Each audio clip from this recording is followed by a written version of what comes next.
The anime begins with a group of childhood friends making a promise. They swear that when they grow up, they will become famous treasure hunters.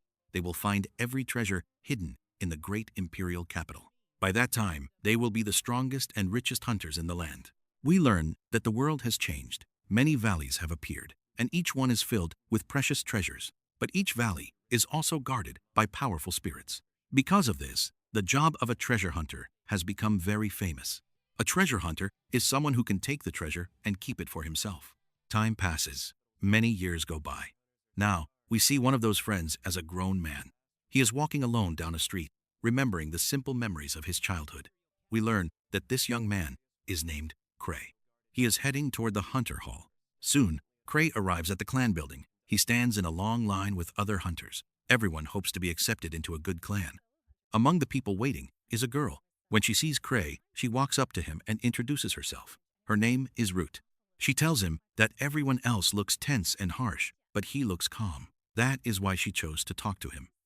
Rout explains that she is an independent hunter at the 4th rank, but she wants to join a party or a clan. She cannot capture the big treasures on her own. Right then, another hunter named Greg overhears them. He mocks her, saying, "What treasure do you think you could get alone? You are far too weak. At best, you can only handle beginner treasures." Root gets angry, and they start arguing. Their fight gets worse and worse. They nearly start hitting each other, but a guard steps in. He threatens to kick them out of the building and stop them from registering with any clan. They stop right away and pretend it was just a joke. Soon after, everyone goes inside. Now Krai begins to explain something to Root. He tells her the difference between a clan and a party. A clan is a group of several parties. A party is just a few independent hunters who decide to work together. The clan they are standing in front of is called the First Steps clan. It is one of the most powerful and important clans in the whole capital. Rout is impressed by how much Krai knows. She wonders how he learned all this. To her surprise, Krai says this is actually his 5th time here. She is shocked. Then she asks him about one of the parties inside the clan. He tells her about Ark's party. He explains that the leader, Ark, is one of the strongest hunters in the clan. He has reached the 7th rank, but sadly, his party is not taking new hunters right now. Just then, Root notices an empty seat and asks about it, but Greg interrupts. He says, "How can you not know? That seat belongs to the party of the Sorrowful Souls. They are the strongest party in the clan, and more than that, they are the oldest party. They are the very ones who founded the clan." Krai falls into his memories. He remembers that the Sorrowful Souls were once the party of his childhood friends. While he is lost in thought, a hunter shouts loudly. He says he wants to join the Sorrowful Souls. Just then, a hunter named Tino appears. She works for the clan on her own. She is ready to attack that hunter for insulting their party. Before a fight can break out, Tino notices Krai. He is standing quietly in the crowd, trying to sneak away. She catches him just in time and calls out, "Since when have you been here, leader?" Everyone is stunned. They realize that Krai is the leader of the Sorrowful Souls. Not only that, he is at the 8th rank. That makes him the strongest hunter among all of them. But Krai is not happy. He only feels upset that his secret is out. Now the story goes back in time. We see Krai's past with his friends at the start of their journey. Even though they were young, they captured beginner treasures very quickly. One day, a huge beast appeared behind Krai. One of his friends shouted to warn him, but Krai was frozen with fear. He could not move. Another friend jumped forward and killed the beast. Then he turned to Krai and said, "I understand your plan. You risked your life as bait so I could kill it. You are a true professional hunter, Krai." But the truth was, Krai had no idea the beast was there at all. As time passed, Krai saw that every one of his friends had a special talent. Everyone except him. He always felt like the weakest one. For this reason, he decided to leave the party before he could hurt them. He told them his decision and thanked them for letting him stay so long. But to his shock, they ignored his words completely. Instead, they decided to make him their leader. They believed his skill at giving speeches would help them when dealing with other parties. So Krai became the head of the party. He did not understand why. He did not feel worthy of the position at all. Now the scene returns to the present. Ark interrupts Krai's thoughts, saying, "You are a genius, Krai. You made us all wear the clan uniform while you disguised yourself. You walked among the hunters to test who was worthy of joining us." But the truth was much simpler. Krai had simply overslept and forgot to put on his uniform. When he explained this, Ark refused to believe him. He was sure Krai was a brilliant leader. Krai sees a chance and asks, "So, if I recommend a hunter, you will accept them and let me go home?" Ark replies, "Of course, I trust your judgment. Even though I do not need new hunters right now, I will accept your choice." Hearing this, Tino gets excited. She thinks Krai will surely pick her, since she trained under his friend Volto Liz. But Krai has no idea how to judge anyone. In the end, he leaves the choice to luck. He picks the hunter who was arguing with Tino. His name is Gilbert, and his title is the Sword of Torment. Krai tells him, "I will nominate you to join Ark's party, but first, let me make something clear. A professional hunter never loses, just like me. I have reached the 8th rank, and I have never been defeated." Everyone is amazed by Krai's power. But the truth is, Krai has never fought a real battle to lose in the first place.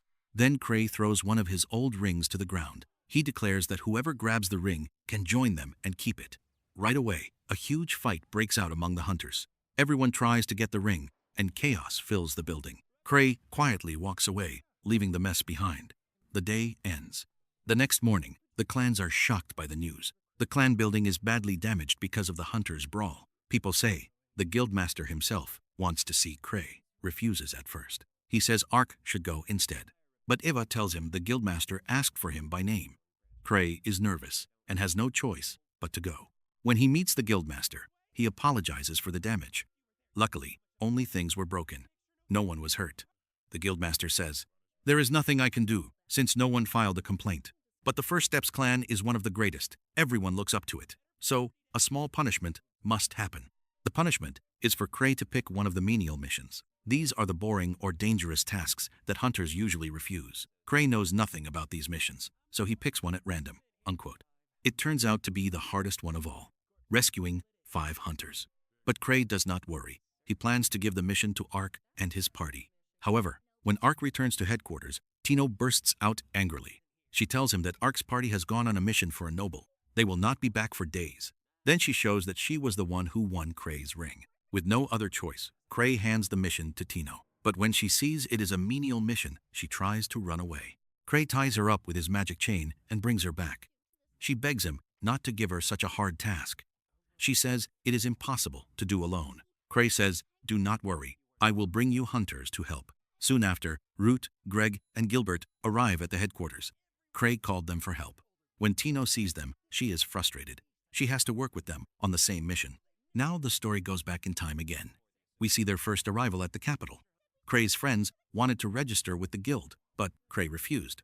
He said, "Register without me. I will only bring you trouble. Please, let me leave." But his friends said no. They insisted he stay as their leader. They entered together, 6 of them. They introduced themselves as a new party that wanted to join the Guild of Clans. Krai asked the receptionist if they could register for free. She said, "Normally, we do not accept parties for free, but sometimes we make exceptions. Choose your party's name and join us." Krai grew nervous. Their party had no name and no symbol. The receptionist added, "The name and emblem of a party are very important. They show your strength and identity. Take your time to choose something strong and unique." After a lot of hesitation, Krai chose the name the Sorrowful Souls. He also drew a strange emblem. When his friends saw it, they said it was not the best choice. It made them look like a weak social party instead of strong hunters. But Krai said, "See, I could not even come up with a proper name. I told you, I am not fit to be leader." But his friends quickly changed their tune. They said they loved the name and the emblem because they were unique and stood out. They praised his decision, not because they truly believed it, but to keep him from leaving. And so the party of the Sorrowful Souls was born. This was the very first step in creating the First Steps clan. Now we return to the present. Krai sits with Tino and the others. Gilbert asks him, "Are you really the hunter of 1,000 tricks? You do not look that strong." Here, we learn that every hunter who reaches a high rank gets a special title. Krai is indeed the hunter of 1,000 tricks. He has countless plans to win any battle. Krai explains the mission to them. The task takes place in the White Wolves Valley. This is the same valley you wanted to conquer, Root. Now is your chance, and you will not be alone. Greg, Tino, and Gilbert will be with you. But Gilbert protests. "No, I do not agree. I still do not believe you are strong at all. I feel like you are mocking us. I am actually stronger than you, so I will not take your orders. Ima." Even with Gilbert's harsh words, Krai simply replies, "Fine. Then you are not part of the team." They will do the mission without you. Greg is strong enough. They do not need you. Feeling insulted, Gilbert stops Krai from leaving. He challenges him. I demand a duel. If you defeat me, I will take the mission and obey all your commands. Tino steps in and says, the leader is too great to fight you. If you want to fight, fight me instead. I am just an insect compared to him, but I will still defeat you. Gilbert agrees, and they prepare for battle. Krai watches from the side. He wonders who will win since they are both at the 4th rank. But Tino earned her rank through hard work and training under Liz without weapons. She might be stronger than Gilbert, whose strength comes mostly from his famous sword, the Sword of Torment. Tino stands in the arena, ready for battle. She says she will fight without any weapon. Not wanting to be outdone, Gilbert also throws away his sword. He sneers. Impossible. A woman could never defeat me. But the shock comes fast. On the very first strike, Tino lands a powerful blow that sends him crashing to the ground.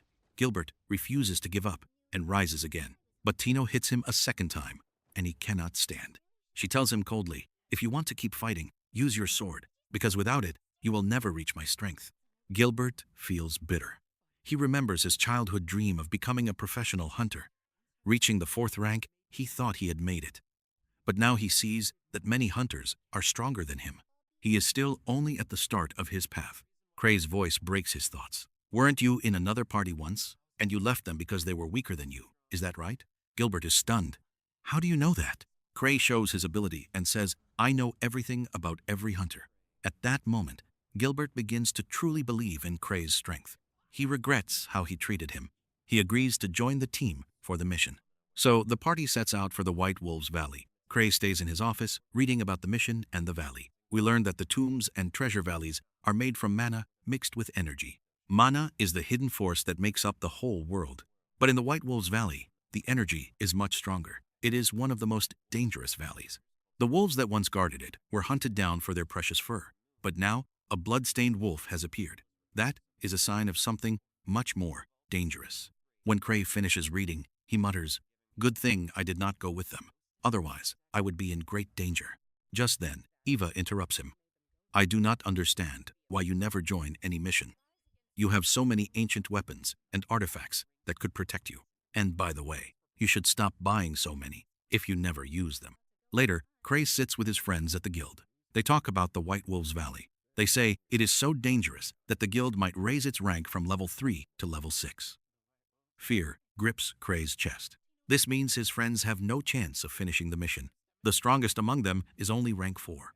He reads the mission again and is horrified. The hunters they are supposed to rescue are rank 5 themselves. Guilt crushes him for throwing his friends into such danger. So he decides to reach them before they enter the valley.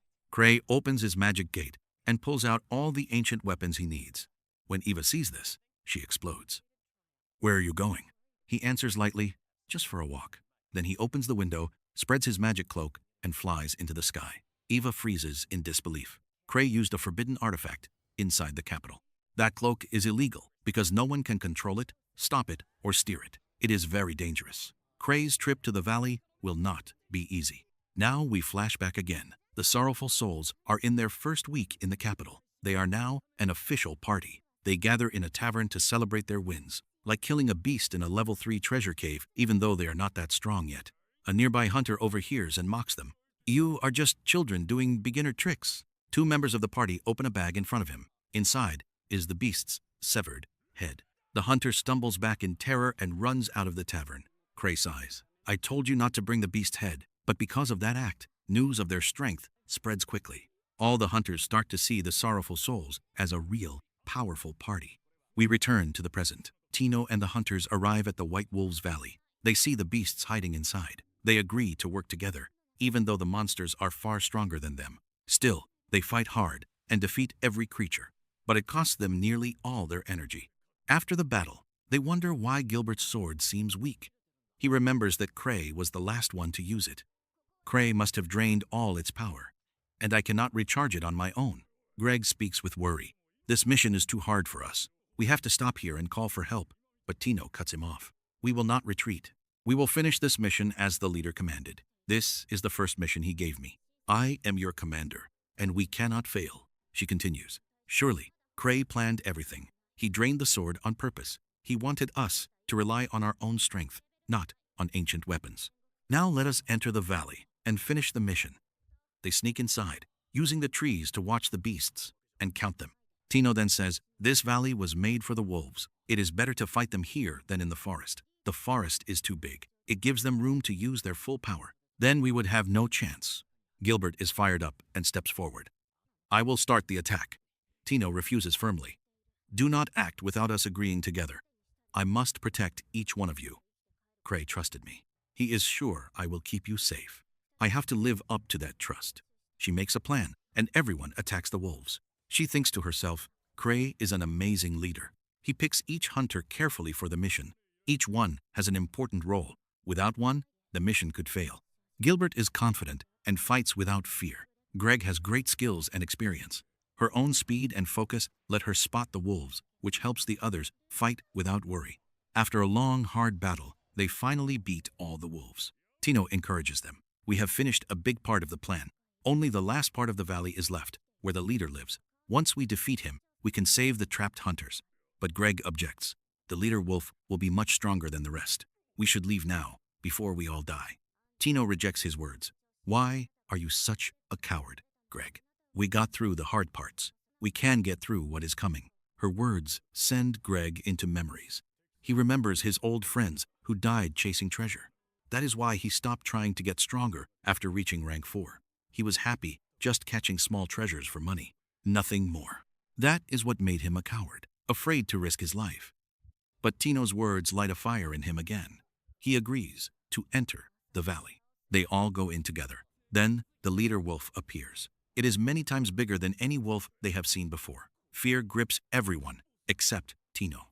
She notices that the beast's whole body is covered in armor except for its head. She makes a plan. The team will distract the wolf while she gets to its head. They follow the plan. Tino rushes and jumps onto the wolf's back. Her leg is badly hurt, but she keeps going. She drives her blade into its head, killing it instantly. The body dissolves. The others rush to her side. She takes a healing potion and tells them she is okay. The team feels like they have won. They think they have finally finished the mission and reached the hunters, but they do not know that the real danger has just started. 4 more giant wolves come out of cracks in the valley. Each one is as big as the leader they just killed. Everyone is frozen with fear. Tino says, "I know Krai planned all this. His plan must be good, but this is too much for us." Still, she insists on fighting the wolves, even with her bad injury. She knows death is more likely than survival. Greg and Gilbert stop her. "We will fight instead. If someone has to die, let it be us." At that moment, Krai is on his way. He is flying wildly on his magic cloak. He cannot control its speed or where it goes. He crashes into the valley at great speed, slamming into the wolves and knocking them over. Tino rejoices when she sees him. She is sure this is his great plan to save them. She never knows it was an accident. Krai himself has no idea what he is doing. One wolf gets up and slashes at him with its sword. Krai is not hurt. He has 17 bracelets, each one a life of its own. One bracelet breaks, saving his life. He has 16 left. "Leave this to me," Krai says. "I will handle these wolves." He unleashes his ancient weapons against them. But even with all that power, he cannot kill a single one. Finally, he uses his last trick, his magic chain. He throws it into the sky and sets it off. Thick gas spreads across the field, scattering the wolves. "Quick, let's escape!" he shouts. They all run into a small passage that the big wolves cannot enter. Tino thinks to herself that Krai did all this to save her. She remembers when she was a child, 2 evil hunters tried to kidnap her. Krai and his party saved her and beat the bad guys. From that day on, she loved him and wanted to join his party. Now Krai sees her injury and heals her with one of his ancient tools. Then he says, "These wolves are too high level. We cannot beat them. We should leave the valley now and decide what to do later." The others agree and follow him. But the truth is, Krai is terrified. He is lost and has no idea how to get out of the valley. While all this is happening, Krai's mind goes back to the first time he bought ancient weapons. His friends were amazed by what he got. One of them picked a magic bag that could hold things bigger than itself. But it would explode if anything other than chocolate was put inside. She wondered why Krai would buy such a thing. He smiled and said he bought it because it was cheap. Then Liza picked a bracelet, but she was shocked to find it was incredibly heavy. It pulled her arm down until she fell to the ground. Krai told her this was the maze bracelet. It could change a person's size and mass. But using it wrong could cause an explosion inside the body and kill the wearer. Liza was terrified and tried to take it off, but failed. Next, Luke picked a sword that looked very scary. Before Krai could warn him that the sword was cursed, it was too late. The moment Luke touched it, the curse took over. He turned into a violent person who wanted to kill everyone. Luckily, the others stopped him before anything bad happened.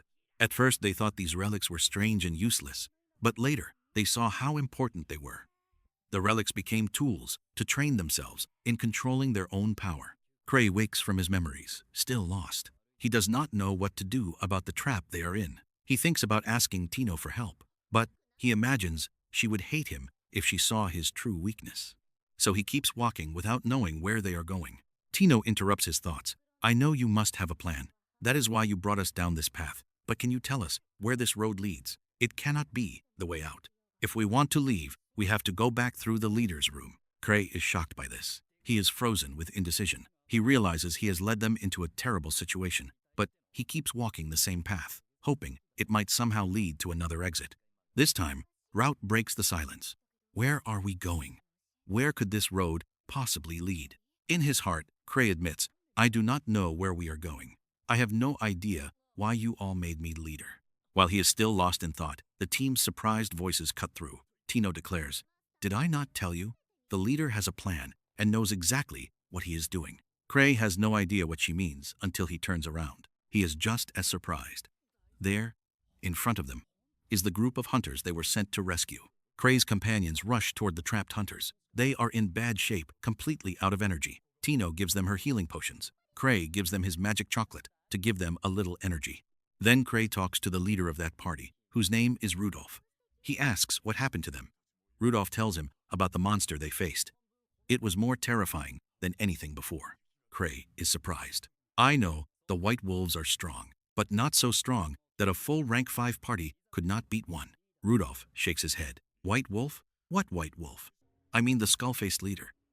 The very form of hatred. Its strength is equal to 1,000 swords. Shock hits everyone. No beast or hunter in the capital has ever been as strong as the one known to match the 1,000 swords. And here we learn that the title of 1,000 swords belongs to Luke. He is Krai's friend and fellow guild member. The team turns to Krai and asks what to do next. He does not know. So he says, this mission belongs to Tino. She is the leader now. I will test her command skills. We will all follow her words. If she needs my help, I will step in. Tino is hesitant at first, but Krai's encouragement gives her courage. She agrees. Krai is right. We must look for a way out. We should not waste ourselves fighting the leader. We already saved the hunters. That is our mission. Krai approves of her plan. Rudolph adds, I will protect your backs, but if something happens to me, I promise, you will get the others out safely. Tino answers firmly, do not worry. As long as we have our leader, we will all leave safely. Before they can move, a strange sound fills the air. Light and fire shift around them. Rudolph says, the leader has left its lair. It is coming toward us. Sure enough, the leader appears in the distance. Behind it comes another figure. The first thing Liz does is walk straight to Tino. She scolds her for being weak, lacking drive, and failing a simple mission. Then she turns to Krai, shakes his hand, and says, the moment I learned from the guild that you were on a mission, I rushed to help you. I am sorry I left you with such a weak trainee like Tino. Gilbert steps in to say that Tino is a skilled leader, not weak. But Liz silences him with one punch that sends him into the wall. Then she continues talking to Krai. Krai tells Liz that Tino is an excellent trainee who helped them a lot. Liz is pleased by his words. Just then, the giant wolves appear again, holding weapons and rifles. Liz decides to face them alone. She puts on the party's mask. With one hand, she catches every bullet fired from their guns. Krai's team starts to wonder if she is even human. After Liz destroys the wolves, the leader wolf itself appears. But even at her lowest energy level, Liz beats it with ease and destroys it completely. So Liz is the one who ends the mission. It is lucky for Krai that she arrived just then. The day ends. The next day, Gilbert decides to leave the guild. He goes back to his old one to train again. He wants to rebuild his strength from the start. Ever since he saw Liz, he has wanted to be like her, able to stop bullets. He leaves a letter for Krai and departs with his friends. Meanwhile, Krai sits alone. He remembers the story of the party's masks. 6 years ago, he made masks with the party's emblem to tell them apart. But his friends were shocked to find that the masks had no eye holes. They thought Krai did this on purpose, to train them to use their other senses instead of sight. They said if they could fight this way, they would become the strongest party in the capital. They praised Krai for his clever idea. But the truth was simply that he forgot to cut the eye holes. Krai wakes from the memory with a heavy heart. He searches for the ancient chain he used in the valley, but it is nowhere to be found. Now we go into a flashback from a year ago. We see Stray, Krai's friend and party member. She is handing him the chain. She explains that it is an ancient relic of her own making. It is so valuable that she only trusts him to keep it safe. She says its name is the Slime Stray chain, named after herself. Krai is fascinated and tries to open it. Stray stops him quickly. This chain is very dangerous. If opened, it could destroy the whole capital. Please, keep it safe. He promises to guard it. We also learn that Stray is an alchemist in the capital's lab. She is only level 2, but she is one of the most skilled alchemists. Her inventions can be useful, or sometimes dangerously unstable. We return to the present. Krai keeps searching for the chain, growing more and more afraid. He curses himself for opening it in the valley, out of fear. But then, he remembers it was empty. That calms him a little. He thinks nothing will happen to the capital. He tells himself, there is no need to worry. Nothing will happen to the capital. If danger were coming, I would surely know. He leaves his room and asks Eva if anything strange is happening in the capital. She says everything is normal, which eases his heart. But she adds, strangely, every time you ask me that, some disaster follows. It is as if you are a sign of doom. Meanwhile, in one of the treasure valleys, Greg and Root are fighting monsters with a group of hunters. They are confused by how strong the creatures have suddenly become. They do not know why. Krai is walking through the guild when he sees a group of hunters outside the training hall. One of them, named Seven, calls out, "Hurry, Krai! Liz has been training Tino for a long time. She must be pushing her very hard. By the way, why did Tino come back from the valley she was in?" Krai says she came back because she was bored. Nothing more. Seven is puzzled. Bored? How can anyone be bored in a level 7 valley? It should have more monsters and adventures than any other. Krai opens the training room door to save Tino. What he sees shocks him. She is in terrible shape, unconscious and completely drained of energy. Fear grips him for her. He tells Liz to stop training her right away. She cannot take any more. And because Krai is the leader, Liz obeys. But the real shock comes when Tino wakes up weakly and grabs Liz's leg. Krai sees she is wearing one of the party's masks. In her weak state, Tino asks Liz to keep training her. In that moment, Liz's mood changes. She tells Krai, if Tino herself asks for it, then I must continue. Krai grows afraid of Liz when she is like this. He leaves the training room and tells the others, no one can stop Liz now. Leave her. She will end the training herself. Later, he sits with Seven. He tells him about the monsters that have appeared in the valleys recently. Their levels are much higher than the records show. Krai remembers that the guildmaster wants to meet him. He thinks he must want to talk about this. If only Ark were here, I could throw all these problems at him. He then thinks about giving one of his missions to Seven to get rid of it. So he says, since you cannot use the training room today, Seven, why not take a mission and do it?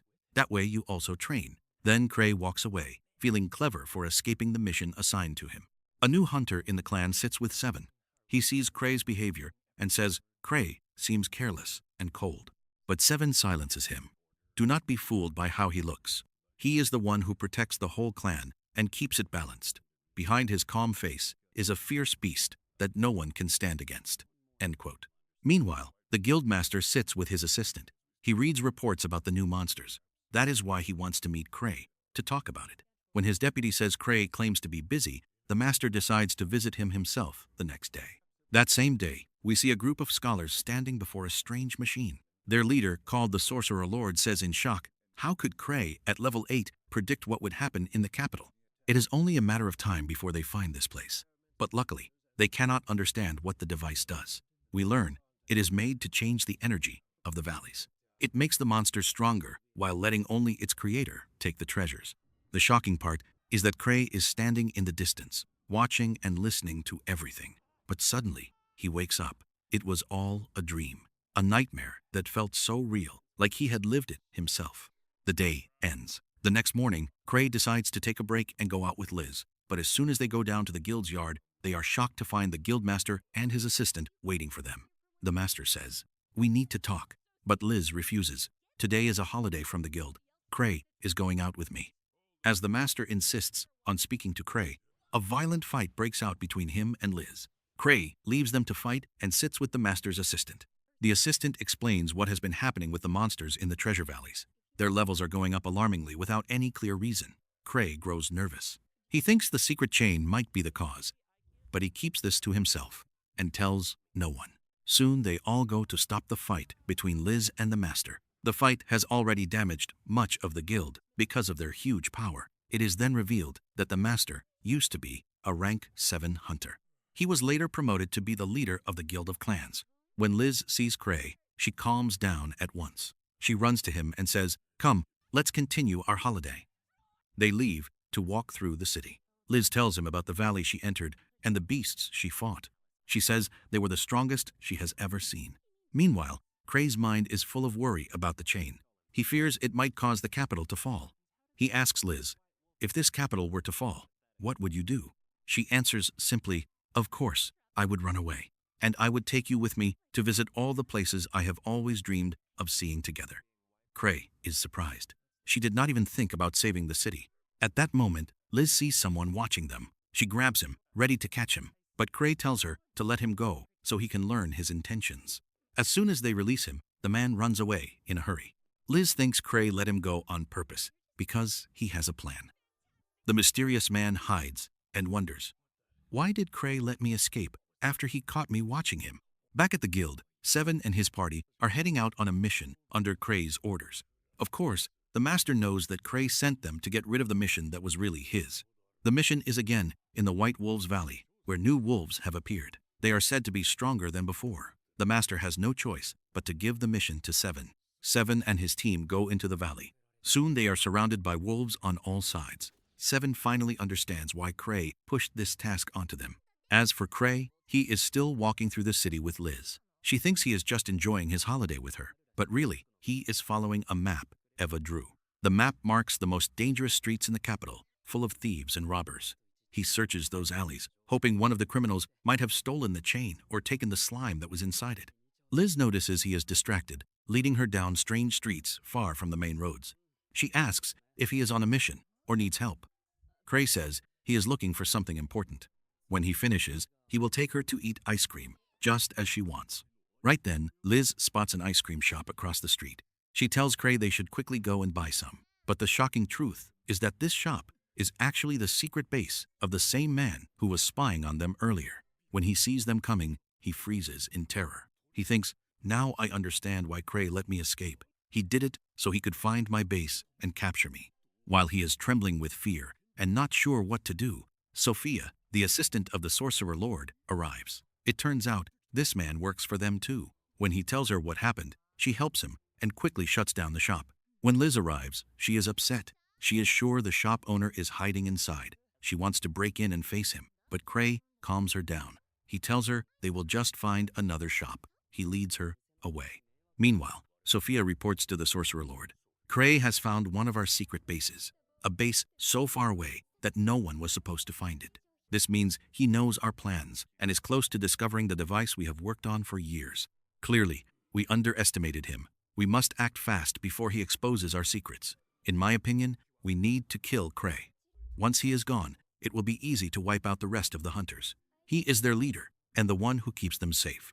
After that, the capital and all its treasures will be ours. No one will stand in our way. That is why I ask you, Master Sorcerer, to give me direct permission to kill Krai. The Sorcerer Lord is uneasy about killing Krai. He knows Krai is high level and almost impossible to reach, but he trusts Sophia's strength and determination. So he gives her the authority to do whatever she sees fit to increase their power. Then, Tino's condition gets better. She goes straight to the guild to see what is happening. The moment she walks in, she is stunned to see a huge crowd of hunters and soldiers inside. When she asks someone why so many are there, he says these are Krai's orders. Right then, Krai appears with Eva. Even he is shocked by the number. He asks her why there are so many. Eva answers, I gathered all the strongest hunters and soldiers for you, just as you asked. Krai, now nervous, says, yes, Eva, but there are too many here. I cannot possibly pay them all. I miss Ark. He used to do every mission I gave him without asking for money. For now, I will only take half of them on the White Wolves Valley mission. With that many, they will surely succeed. And then I can pay their wages. But the hunters get restless when they hear this. They warn Krai that everyone is talking about the White Wolves Valley and the new monsters there, creatures much stronger than before. They insist they need as many people as possible, or their lives will be at risk. At that moment, Ava reassures Krai. She explains that there is enough money to pay them all. On his last mission, Ark earned a huge reward, and it was placed in the clan's treasury. Relieved, Krai agrees to send all the hunters together into the valley. The hunters agree, but only if Krai leads them and joins the mission himself. Now, Krai is trapped in a situation he cannot escape. To buy time, he tells them to go ahead first. He promises to finish his business in the capital and then follow them. But Liz is displeased from the start. She wanted to do the mission herself, but Krai firmly said no. Later, Krai says goodbye to the hunters. He gives instructions to one of them. If you find a certain chain in the valley, bring it back. And if you see any slime, do not go near it. It will certainly be dangerous. End quote. The scene shifts back to the Sorcerer Lord and his followers. They have just learned that Krai sent a huge group of hunters to the White Wolves Valley. Some members say it is impossible to kill Krai now because he will be surrounded by guards. But Sophia disagrees. I have a defense system that can wipe out all those hunters with ease. They are weak fighters anyway. The only strong ones among them are Krai and Liz, because they are from the Sorrowful Souls. This is the perfect time to kill Krai.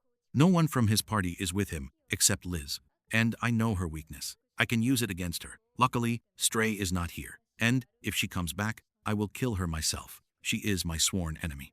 I have always wanted to get rid of her and her foolish inventions. So, Master Sorcerer, please approve my decisions. The Sorcerer Lord immediately agrees to all of Sophia's plans. He even orders the rest of his followers to obey her commands, as if they were his own. Meanwhile, Krai is sitting in his office, waiting for Stray to appear at any moment. At the same time, he does not know how to escape Liz's constant insistence that she go with the other hunters to the valley. By sheer luck, Stray suddenly returns to the capital. As soon as Krai sees her, he is overjoyed. He feels that both his problems and the slime problem are about to be solved. But he is shocked when she says, I came back because I sensed a great danger coming toward us. The slime threat is growing fast. We must act quickly before it reaches us. Stray begins to talk with Krai about why she returned. During her words, she remembers her childhood with him. She used to feel she was the weakest in the team. She thought she would never become a professional hunter like them. But when she told him her fears, he said, You will be a great alchemist one day. Krai's encouragement pushed her to follow her dream. She decided to become an alchemist who would help her team with her knowledge and inventions. We return to the present. Krai tells Stray that the slime inside the chain escaped. He expects her to be angry. But to his surprise, she speaks calmly. I designed that slime so it could never hurt us or you. Do not worry. It is impossible for it to harm you. Her words ease Krai's mind a little, but he still fears the slime might hurt others. Then Stray realizes that the slime escaped through the bathroom drain. She says, Do not worry. I will handle this and save the capital before the slime spreads. At the same time, all the hunters have reached the White Wolves Valley. Seven and his team meet them. Seven tells them that Krai said Seven would be the leader until he arrives. He also says their mission in the valley is to search for the slime. If they find it, they must be very careful because it is very dangerous. But none of the hunters believe him. They think their weapons can easily kill a simple slime. They have no real idea what it is or how to handle it. Just then, a woman among the hunters speaks up. I am Talia, an alchemist. I used to work with Stray. We worked on the slime project together. That is why I know about it. I also carry a chemical antidote that can cancel out its power. After Talia's words, the hunters feel safe. They enter the valley together to search for the slime. But after some time inside, they all come out injured from fighting wolves and beasts. Still, they find no sign of the slime. One of the hunters, named Jane, gets angry. Krai is a weak leader. There is no slime for us to hunt. He just brought us here to fight beasts and then left us without coming as he promised. I will not continue this mission. I am leaving you. And so, Jane leaves them. He walks through the forest, furious at Krai and his careless actions. As he goes deeper, he hears a strange sound. He follows it and sees two strange men with a syringe full of glowing liquid. They are standing before a huge tied-up wolf, about to inject it. It turns out these two men are agents of the Sorcerer Lord. This is their plan to kill all the hunters, including Krai. Jane ruins their plan when he attacks them. He stops them from using the syringe. He keeps hitting them both, trying to find out who they work for and what they are planning. But sadly, one of them gets away. He runs toward the wolf and injects it. The wolf's body starts to melt in a strange way. Then, its size doubles and it turns into a rubbery slime. Jane realizes it has become a berserk monster because of the extra mana energy in its body. That means its strength is now many times greater than before. Feeling great danger, Jane blows his alarm whistle. Luckily, Seven hears it. He knows one of the hunters is in trouble. He rushes with the others toward the sound. There, they find Jane hurt. He cries out, "Krai was right. There is a terrifying slime in the forest." Before he can finish, they all see the wolf that turned into a slime. Its body is stretching, screaming, and growing again. Seven starts shooting his ancient arrows to kill it. But sadly, not a single arrow does much damage. That is when Talia's antidote comes into play. Seven takes it from her and rushes at the wolf. He throws it in front of him. As soon as the wolf steps on it, its body begins to swell. Everyone thinks it will explode and die, but nothing happens. Its strength stays the same. Seven grows angry with Krai. He thinks to himself that Krai assumed all the hunters had the same strength as him and his party. He sacrificed 100 hunters or more without even coming to help, as he promised. Just then, Stray arrives. She says to them, "Krai sent me because he knew things would get worse for you." Since Stray has immunity to slime, it cannot hurt her. She walks up to it without fear and studies it and its energy. She finds that its mana energy renews itself whenever it weakens. But luckily, she has a stronger antidote than Talia's. As soon as she uses it on the wolf, it is affected and explodes. They are free from its danger. Then we learn that it was the guildmaster himself who brought Stray to the site. After that, Stray asks for an urgent meeting with the capital's investigators. She tells them, "The Sorcerer Lord is responsible for this. He has a new kind of mana energy that makes monsters stronger. I knew no one would believe me, so I have been investigating him for a long time. But sadly, I have not yet found his secret base." At that moment, Talia speaks up. Surely, his secret base must be underground. He would not want anyone to find it, especially since he is a fugitive from justice. Stray praises her for her smart thinking. She says she never thought of that before. Then she apologizes to the hunters. She says she is too weak to help them with her strength, but she can help with her knowledge and information.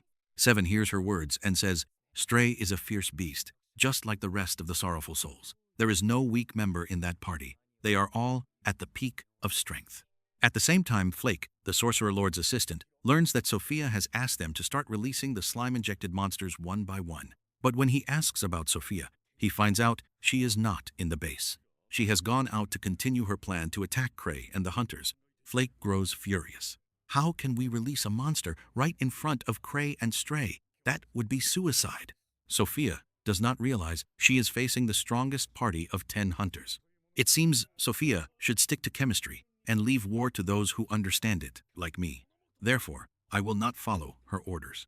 Instead, I will release all the monsters at once, so they attack together and finish them easily. Meanwhile, Stray is trying to question the criminals who injected the wolf. She wants to learn the location of the Sorcerer Lord's base. But the two men are very loyal. They refuse to say a single word against him. So Stray is forced to use a confession potion. This potion makes anyone who drinks it lose their senses and confess everything. But before she can make them drink it, the investigators stop her. "This is a forbidden potion," they say. "It has severe side effects, like memory loss and even madness. Just because we trusted you does not mean you can use forbidden potions on criminals, especially right in front of us. You have abused our trust." Stray tries to explain that there is no other way to find the sorcerer's location. She never meant to harm anyone, but they still refuse. Then she admits the potion is fake. She was just testing their reaction. But they have ruined her plan. To prove she is honest, she drinks the potion in front of them. "I will find the Sorcerer Lord's location my own way before it is too late." At that moment, a beast comes out of the forest. They all notice its color is different from the first monster. Stray tells them each beast gets a different amount of mana. Each dose gives it a different color and different traits. She then explains the plan they must follow. The hunters should spread out through the forest to fight the beast. Their supply of antidotes is almost gone. But the beast is much stronger than the hunters. No attack affects it. Before Stray can make another plan, a second beast appears. This one is a different color. It goes toward the first one. Odd. A fight breaks out between them.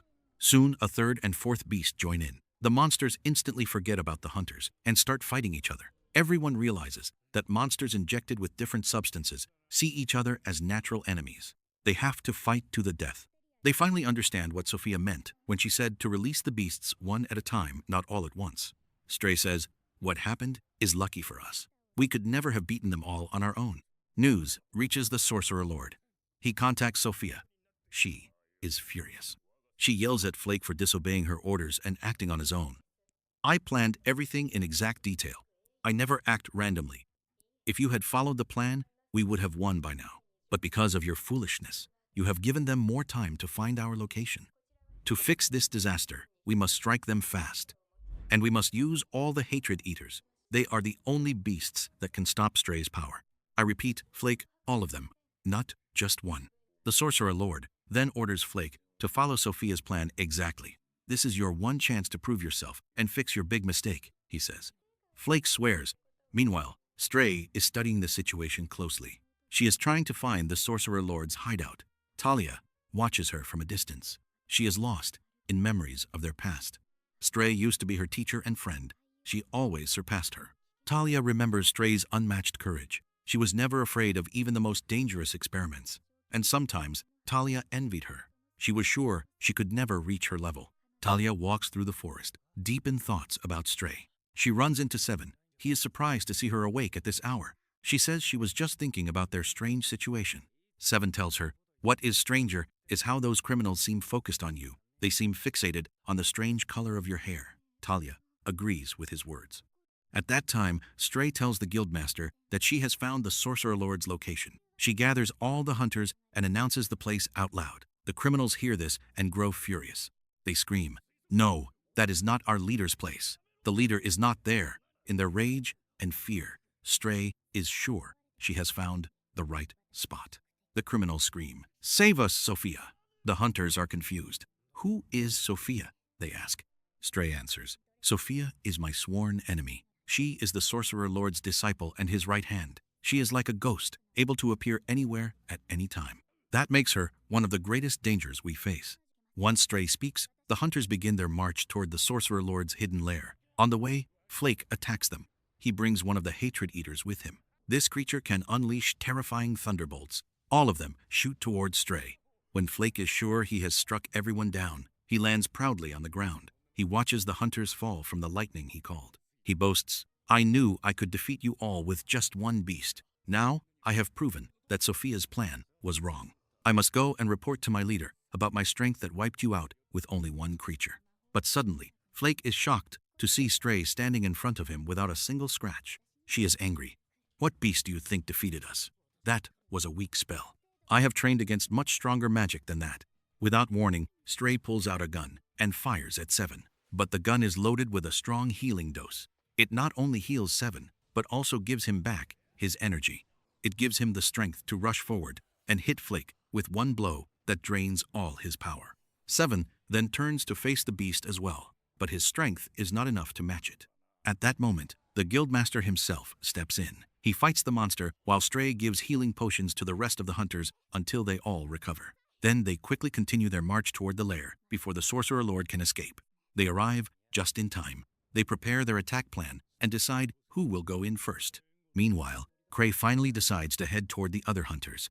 It is not his own choice. If it were up to him, he would not go until all the danger had passed. But he is forced to agree because of Liz. She keeps insisting and vows to protect him and let no harm come to him. Krai, with Liz and Tino, reaches the place where the lightning struck. Liz says with confidence, "This was a weak strike. Surely it did not hurt anyone." But Tino feels differently. She senses it was a strong strike and that something serious happened there. As for the Sorcerer Lord, when news reaches him about what happened with Flake, he grows furious and sad. He mutters, "Flake is always a fool." He then decides to use his final defense weapon to fight the hunters, save himself, and destroy them all. He activates the strongest creature ever made from their research. He declares, "This is the peak of our work, the beast, Akasha. Prepare yourselves, hunters, because Akasha will end you all. None will stand in its way." And indeed, Akasha appears before the gathered hunters. But he is not alone. The hatred eaters are with him too. Their deadly thunderbolts add to the huge pressure crushing the hunters. Despite their skill and strength, they cannot withstand the sorcerer's beasts. Akasha especially erases everything in front of him. In that critical moment, Liz finally arrives at the battlefield. The moment she sees the chaos, fire lights up in her eyes. She charges straight at Akasha, shouting, "Now comes the true moment of battle." Meanwhile, the criminals take advantage of the confusion. They break free from their bonds and run fast into the forest. At that time, Krai is still on the road with Tino, who guards him closely. His look is strange, and the look in his eyes has changed. But Tino notices nothing. She keeps talking to him. "I feel like someone is watching us. There is something unnatural about this forest." Krai replies calmly, "It is natural, Tino, to feel that way. We are not alone here. There are many animals and other creatures around us. It is only natural to sense them. And you know I love peace, so let us leave those creatures alone and continue on our path." In truth, the criminals are indeed hiding behind the trees, watching carefully. When Krai speaks, they think he has purposely let them escape so he can set a trap to catch them later. Because his vision is blurry, he asks Tino to walk ahead of him while he follows behind. At the same time, the battlefield is at its fiercest, especially between Akasha and Liz. She is known never to give up, no matter what she faces. That is why she fights Akasha with all her might. The more Akasha stays unhurt by her strikes, the more she increases her strength. She lands dozens of blows in a single minute, yet Akasha's body does not weaken at all. Instead, he strikes Liz in her legs. This is the first time she has ever been hurt in a battle. It angers her greatly. Stray tries to calm her. "Enough, Liz. We will find another way to beat him." But Liz refuses. She shouts, "I am not weak like you. I will finish this beast myself." Right then, Krai arrives with Tino. Stray says, "Now the battle will end." But Liz replies with regret, "Sadly, the time has passed. I wanted to kill this beast before Krai arrived so that no danger could ever reach him." Then, as soon as Akasha sees Krai, he charges straight at him. It is as if everything he did before was just a waste of time, waiting for his real target. He wants to destroy Krai. As he gets closer, everyone is terrified. Tino rushes forward without thinking to shield Krai, ready to sacrifice herself. But then comes the shocking twist that stuns them all. A strange energy spreads through the whole place. Because of it, Akasha stops dead in his tracks before reaching Krai. Not only that, he is thrown back like lightning and crashes into the wall behind him. He falls, completely still and unconscious. Everyone is amazed by Krai's power. He brought down Akasha at his strongest moment without even touching him. This is exactly what Stray meant when she said the battle would end now. With Akasha defeated, the hunters are able to enter the Sorcerer Lord's lair. But as expected, they find that he and his soldiers have already run away. The day ends. The next day, the hunters stay in the same place. There, the guildmaster talks to Seven. "Did you see what happened? How Krai knocked down that beast in one moment?" Seven answers, "Yes, that is exactly what happened. But the strange thing is, Krai did not even touch him. How could he control his power from far away?" The guildmaster does not say much. He already knows that Krai's strength has no limits. Meanwhile, Stray sits beside Krai. "Your power is huge, Krai. You saved us all from that monster. We thank you for saving us. We are sorry we could not finish the mission without you. But now, you can rest. I will continue this mission for you. I promise I will catch the Sorcerer Lord myself and never let him escape again." Of course, Krai agrees that she should continue the mission. In truth, he does not care much about it. All that matters to him is staying safe. He does not even know how he beat Akasha last night. He was standing in the dark and did not see anything at all. At that time, the Sorcerer Lord has hidden himself in a new place. The criminals who were caught by the hunters managed to reach him. They tell him that Sophia is among the hunters. They saw her with their own eyes. The Sorcerer Lord then says, if anyone finds out who she is, either kill her or use her to pressure the hunters until you reach her. At that moment, he realizes their defeat is certain. They no longer have a place in the capital. They must run away before they are caught. So he orders his men to reach Sophia, warn her, and tell her they will escape. Meanwhile, Krai is sitting with the investigators and the guildmaster. They want to know how he beat the monster. They want to know how he knew the location of the battle. And they want to know if he has any other useful information. But Krai truly knows nothing. He only got lucky. So he tells them, I am sorry. This mission is now under Stray's command. If you want information, you must ask her. At that same moment, the Sorcerer Lord's men reach Talia. They believe she is Sophia, because of how much they look alike. The Sorcerer Lord says to her, "Well done, Sophia. Now you can take back your freedom and take off the disguise you have been hiding in." Talia replies, "Sophia? No, I am Talia, Stray's colleague." But because of the amazing resemblance between her and Sophia, no one believes her. They are all sure she is Sophia. They think something must have happened to her, like memory loss or a spell gone wrong. Talia stays trapped in this situation until the real Sophia appears and stands beside her. Their likeness is so strong that everyone is shocked. Sophia then says, "I know you are shocked by how I look, but each of us is different on the inside. In truth, it is not Talia who looks like me. It is I who look like her. This is her real form." The shock is that she looks exactly like Stray. The Sorcerer Lord is confused. He even thinks Sophia has disguised herself as Stray. But Stray laughs and says, "Yes, I am the real Stray. Sophia was just a fake name I invented to reach you, Sorcerer Lord, and to find out your plans. That is why I acted loyal, swore allegiance to you, and even became your student and right hand. All of this was a trick to take your lab and its materials. They are very dangerous. If not used for good, they will be used for evil. That would be a disaster. Now, these materials are under my control. Do not worry. I will keep them safe, just like I kept Akasha safe. It was I who stopped him before he could hit Krai. I knew that if Krai faced him directly, he would have been destroyed. I have put so much work into this project. I must protect it and use it for good. As for you, your place is in prison with your criminal followers." Stray's words make the Sorcerer Lord very angry. How could a level 2 alchemist trick him and win? He wants revenge. He sends all his wraiths at her. But the shocking twist is that the beasts refuse to attack her. She was their trainer from the start. Enraged, the Sorcerer Lord uses his last weapon. He summons a flame strike from his magic staff. It is so strong that it destroys all the wraiths at once. But the real shock comes when Stray walks out of the fire almost unharmed. Her strength is still there.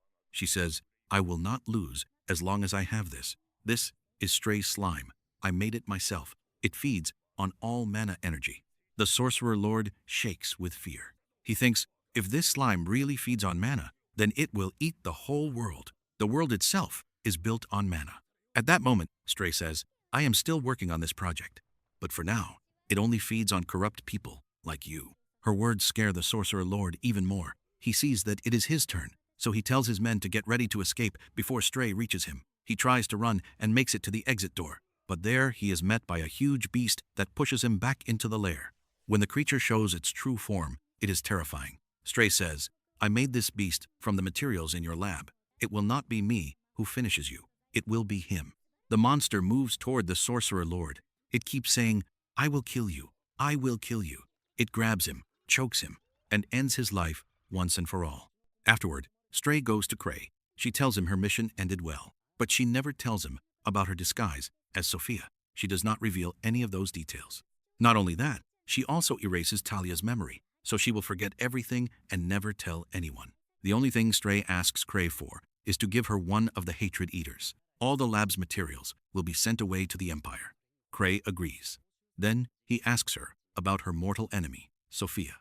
Stray says, "Do not worry. Sophia will never appear again." Krai believes that Stray defeated her. He has no idea that Stray was Sophia all along. Later, Krai meets with the Guildmaster and the investigators. They agree on which materials will be sent from the lab. Krai tells them, "I agree that you can take all the materials. The only things I want are the beast Akasha and one Hatred Eater." The investigators are amazed.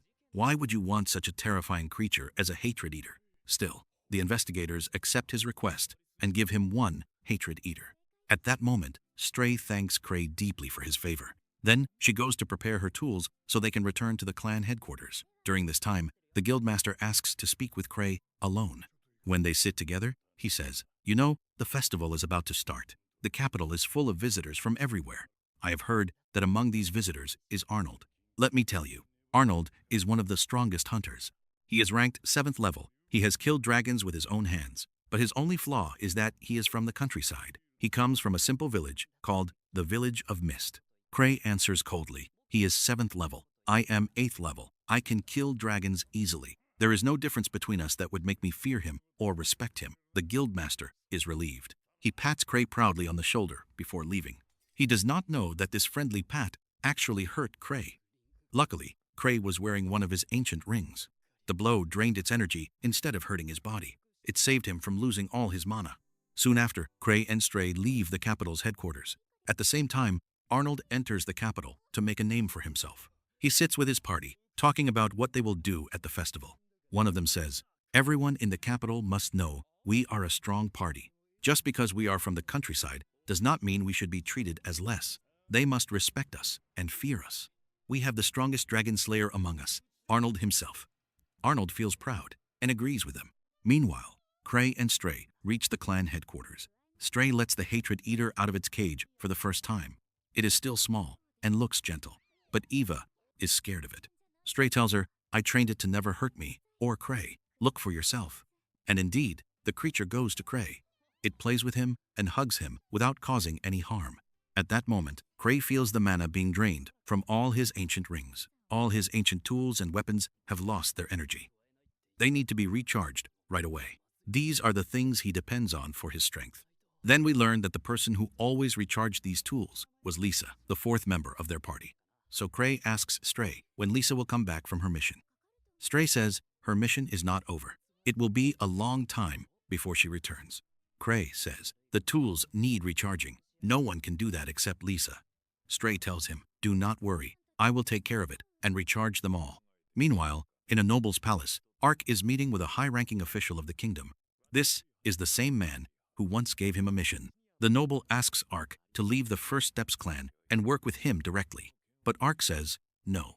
He says he still has much to learn from the master of 1,000 tricks, meaning Krai. The noble cannot argue, even though he thinks Ark is much stronger than Krai. Later, Krai is seen going with Stray to Eliza's house. We learn that Liza and Eva are actually sisters. They have very different personalities. Krai invites them to dinner with him and Stray. Soon they are all going out together every day. They eat and spend evenings together. But at the same time, Arnold is in the same restaurant. He picks a fight with one of the customers.